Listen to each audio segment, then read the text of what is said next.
बिस्मिल्लाहिर्रहमानिर्रहीम। अस्सलाम वालेकुम। अबरार रशीद आपकी खिदमत में हाजिर है। और आपने ये तो सुन ही रखा होगा कि मोहब्बत और जंग में सब जायज़ है, अच्छा बुरा पता नहीं क्या क्या। खैर, अब ऐसे महसूस होता है, दिखाई ऐसे देता है कि अपोजिशन माजी की अब हुकूमत में रहकर एक और अपोजिशन का किरदार अदा करेगी, एक हुकूमत के अंदर और दूसरी बाहर। यानी वो लोग जो असेंबलियों से बाहर हैं वो भरपूर अपोजिशन का किरदार अदा करेंगे, जिनमें मरियम नवाज, मौलाना फजल रहमान, महमूद खान अचकज़ई, अहसन यार वली, इस तरह के दीगर कौम परस्त रहनुमा अब इदारों को टफ टाइम देंगे। इसका फैसला हो चुका है। इसकी तरफ मैं आऊँगा। एक इंतहाई ख़तरनाक फैसला किया गया है और मैं उस फैसले की जानिब आऊँगा। लेकिन ऐसा हुआ क्या, और ये बहुत ख़तरनाक डेवलपमेंट है जो हो रही है, और इसका बिल आखिर नुकसान जो है वो पाकिस्तान की आला अदलिया को होगा। ये जिस फैसले की तरफ मैं निशानदेही कर रहा हूँ, मैं उस की तरफ आता हूँ कि ये क्यों ख़तरनाक है। लेकिन उससे पहले मैं आपको सिर्फ ये बताना चाहूँगा कि इसकी नौबत क्यों पेश आई। जी हाँ, 9 और 10 की दरमियानी रात जब अदालतें खोली गई कानून पर अमलदारी के लिए, आइन की पासदारी और हिफाजत के लिए, तो उसके बाद साबिक वज़ीर आज़म ने सरेआम जलसा-ए-आम में अदलिया को पुकारा कि रात को क्यों अदालतें खोली गईं। फिर उस बैलेंसिंग एक्ट के तहत इमरान खान और उनकी पार्टी रहनुमाओं के लिए रात गए अदालतें खोली गईं। अब अंदाजा कीजिए, जिस तरह उस दिन रात सुप्रीम कोर्ट लाहौर की रजिस्ट्री, जिसको सुप्रीम कोर्ट ही है बुनियादी तौर पर लाहौर में, जिस तरह दीवारें फलांग कर पीटीआई के कारकुन उस इहाते में दाखिल हुए, जिस तरह दरवाजे और शीशे तोड़े गए, जिस तरह जंगले तोड़े गए, जिस तरह नारेबाजी की गई, जरा सोचिए 2 मिनट के लिए, अगर यही हरकत मुस्लिम लीग नून के कारकुन करते तो जज साहिबान आग बगोला हो जाते, हुकूमत से फौरी तौर पर हुकूमत को हिदायत देते कि हम सबको गिरफ्तार करके अदालतों में पेश किया जाए। उसी तरह जिस तरह सिंध हाउस पर चढ़ाई हुई थी, सिंध हाउस पर चढ़ाई करने पर सुप्रीम कोर्ट बरहम हुई, लेकिन अपने सुप्रीम कोर्ट पर चढ़ाई करने पर सुप्रीम कोर्ट खामोश रही। रात को पिटीशन एक्सेप्ट हुई, सुबह समाअत हुई, अभी नोटिस जारी नहीं किए गए थे कि गैर जरूरी रिमार्क्स दिए गए, और उन रिमार्क्स पर सारा दिन सोशल मीडिया, पीटीआई का सोशल मीडिया खेलता रहा। अब मैं आता हूं, ज्यादा आपका वक्त नहीं लूंगा, अब मैं आता हूं उस खतरनाक सूरत हाल की जानब, उस खतरनाक और तशवीशनाक फैसले की जानब जिसके मैंने पहले ही कहा है, इसका सबसे ज्यादा नुकसान पाकिस्तान की सुप्रीम कोर्ट को होगा।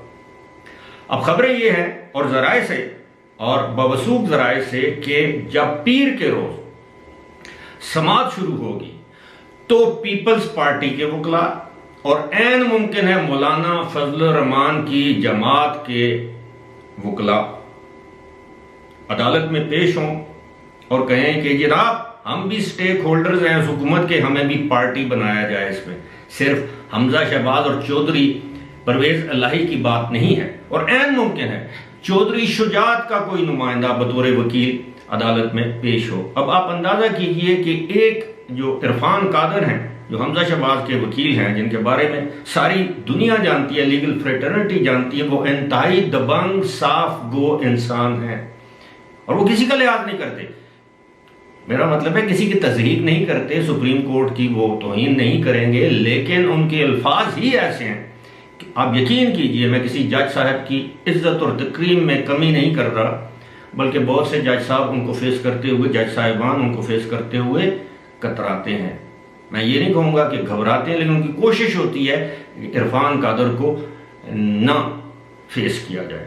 सिमिलरली अगर मौलाना फजल रहमान की जमात की नुमाइंदगी करते हैं वहाँ पर कौन, सेनेटर कामरान मुर्तज़ा, जो खुद भी सुप्रीम कोर्ट बार एसोसिएशन के साबिक सदर हैं। दूसरी जानब सुप्रीम कोर्ट बार एसोसिएशन इसमें फरीक बनने की दरख्वास्त दे देती है। कोई भी फरीक बन, मैं फरीक बन सकता हूं अगर मैं पंजाब का रिहायशी हूं तो।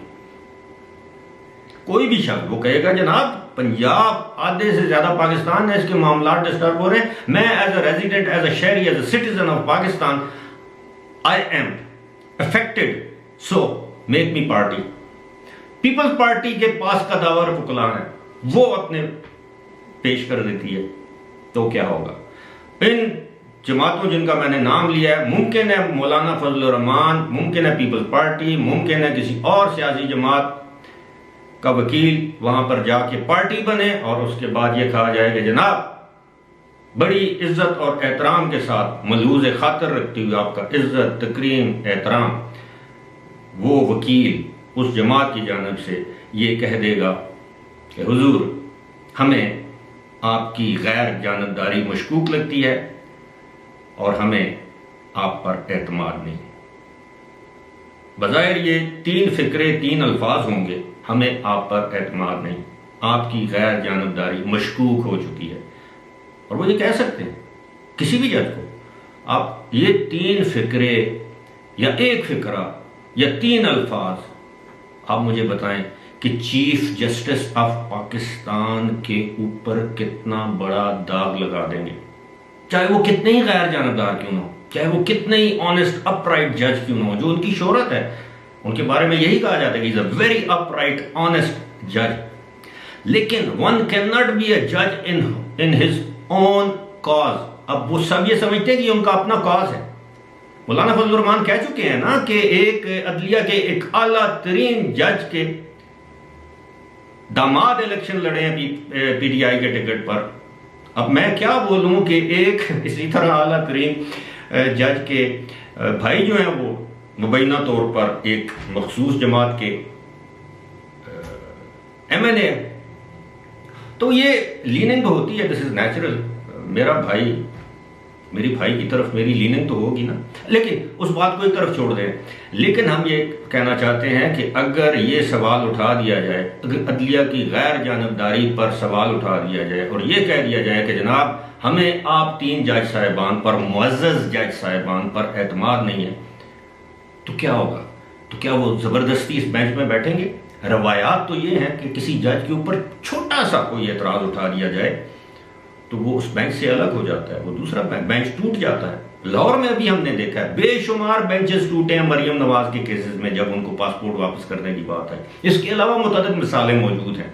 माजी में जब जजों पर सवाल उठाए गए, इवन अखबारात में सवाल उठाए गए, तो जजों ने कहा कि नहीं जी, I recuse myself from this case, I can not be a जज इन माई ओन कॉज। लेकिन इस तरह की मिसालें भी हैं कि वो आपको याद है, वो जस्टिस इफ्तिखार मोहम्मद चौधरी के बेटे के पर मुबैना करप्शन के इल्जाम थे, वो लेन देन के इल्जाम थे। मसूफ ने कहा नहीं मेरा बेटा है, मैं ही सुनूंगा, और फिर क्या हुआ? आज दिन तक उस केस का फैसला नहीं हुआ। मुतअद्दिद केस ऐसे भी हैं जहाँ पे जजों के ऊपर, जजों के खानदान, अहल खाना के ऊपर एतराज़ हुए, बातें हुई, लेकिन उन्होंने वो केस सुना, लेकिन फैसला नहीं हो सका। लेकिन ये चूंकि पूरे मुल्क में इस वक्त एक गर्म खबर है, और जिस तरह मैंने सुना है अपने ज़राए से, अगर ये इक़दाम उठा लिया गया तो हमारी अदलिया की क्या इज्जत रह जाएगी? वक्त है अदलिया की इज्जत, वक़ार, एहतराम की आप खुद हिफाजत करें, अपने फैसलों के ज़रिए, अपने कंडक्ट के ज़रिए, अपने रिमार्क्स के ज़रिए और अपनी